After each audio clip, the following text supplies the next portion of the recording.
lagi dengan aku, Sarah Widya, mahasiswa S1 Akuntansi Undiksa.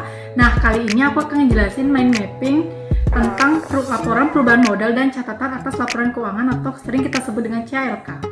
Nah, di sini pertama-tama aku akan ngejelasin mind mapping tentang laporan perubahan modal. Yuk disimak.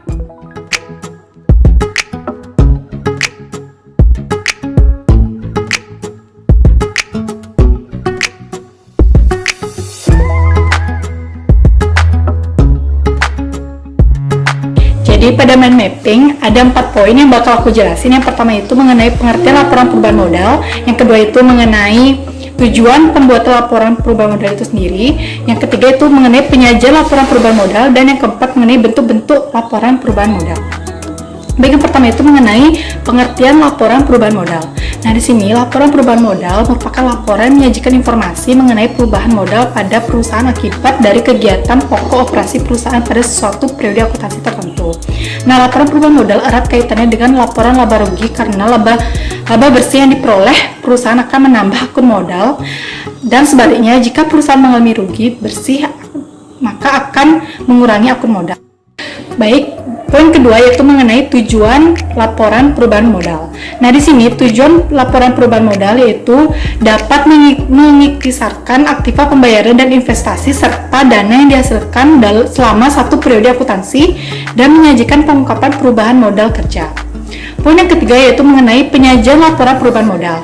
Nah, di sini sumber penyajian laporan perubahan modal adalah kertas kerja atau worksheet yang terdiri dari yang pertama modal awal, yaitu sebuah modal pada awal tahun dan biasanya dapat dilihat pada neraca saldo. Kemudian yang kedua itu mengenai tambahan investasi, yaitu suatu setoran modal yang asal dari pemilik dalam satu periode akuntansi dan nilainya dapat dilihat atau dapat diambil dari lajur penyesuaian sebelah kredit. Kemudian laba atau rugi bersih, yaitu hasil laba bersih maupun rugi bersih perusahaan dalam suatu periode akuntansi. Kemudian pengambilan pribadi atau privé, yaitu pengambilan uang yang digunakan untuk kepentingan pribadi dari pemilik perusahaan dalam satu periode akuntansi. Nah, nilainya bisa diambil dari neraca lajur kolom neraca sebelah debit. Kemudian yang terakhir itu penambahan modal, yaitu modal yang diperoleh pada akhir tahun. Poin yang keempat itu mengenai bentuk-bentuk laporan perubahan modal. Nah, di sini bentuk-bentuk laporan perubahan modal yaitu yang pertama mengenai laporan perubahan modal perusahaan perseorangan. Nah, di sini pemilik perusahaan perseorangan adalah para individu tertentu di mana tambahan modal diperoleh dari laba bersih yang dapat diperoleh dan tambahan suatu modal pemilik. Kemudian yang kedua itu laporan perubahan modal perusahaan persekutuan. Nah, di sini pemilik perusahaan persekutuan itu terdiri dari 2 orang atau lebih, dan laporan bentuk ini biasanya tidak jauh beda dengan laporan perubahan modal perusahaan perseorangan. Kemudian yang ketiga itu laporan perubahan modal perusahaan perseroan. Nah, di sini pemilik dalam perusahaan perseroan ditandai dengan adanya kepemilikan saham. Laba perusahaan perseroan dapat dialokasikan menjadi dividen dan laba ditahan. Baik, selanjutnya mind mapping yang kedua itu mengenai catatan atas laporan keuangan atau sering kita sebut dengan CALK. Nah, di sini aku akan ngejelasin 2 poin yaitu mengenai pengertian CALK itu sendiri dan yang kedua itu mengenai format CALK. Baik, langsung saja yang pertama itu mengenai pengertian catatan atas laporan keuangan. Nah, catatan atas laporan keuangan yakni bagian integral yang tidak dapat dipisahkan dari laporan keuangan lainnya. Nah, di sini CALK yakni laporan keuangan yang berisi informasi tambahan yang bersifat deskriptif dan dilaporkan dalam bentuk narasi. CALK di sini bisa dikatakan sebagai pelengkap dari laporan keuangan dasar lainnya, yang dimana terdiri dari laporan laba rugi, arus kas, laporan perubahan modal, dan neraca. Nah, laporan CALK ini berfungsi untuk menginterpretasikan angka-angka yang terkandung dalam laporan keuangan lainnya untuk menghindari kesalahpahaman dalam membaca dan menerjemahkan laporan keuangan.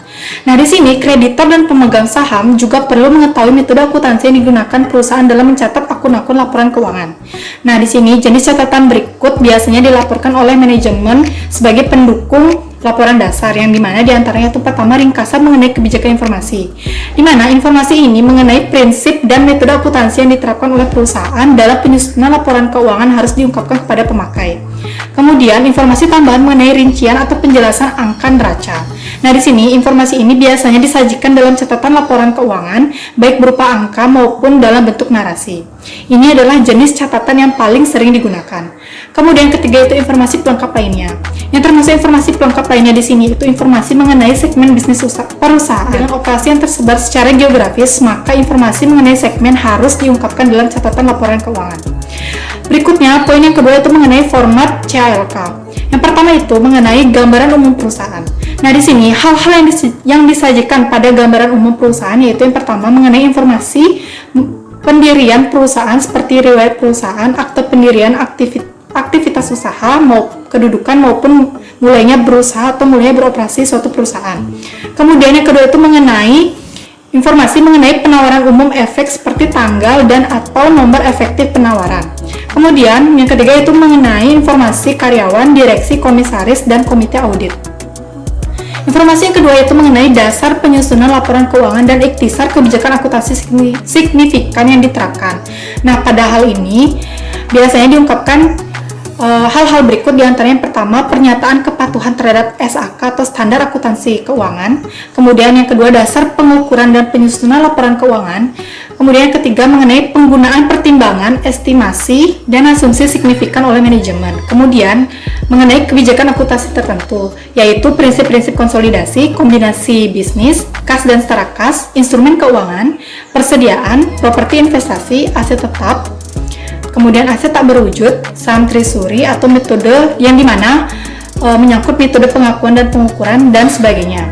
Kemudian format yang ketiga itu mengenai informasi tambahan. Nah, di sini rincian informasinya yaitu terdiri dari aset lancar, aset tidak lancar, liabilitas jangka pendek, liabilitas jangka panjang, modal saham, tambahan modal di store, saham treasury, saldo laba, pendapatan komprehensif lainnya, penjualan barang, penjualan jasa, bunga, royalti, dividen, selisih kurs, instrumen lindung nilai arus kas, revaluasi aset, dan sebagainya.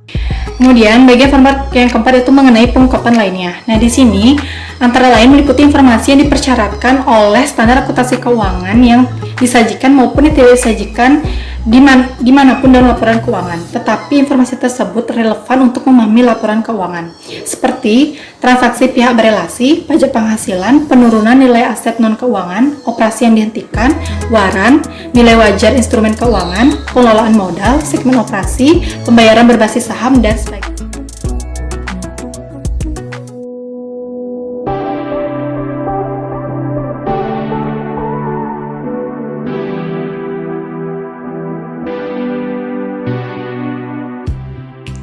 Sekian yang dapat aku sampaikan. Semoga informasi yang aku sharing tadi dapat bermanfaat bagi kalian semua. Terima kasih.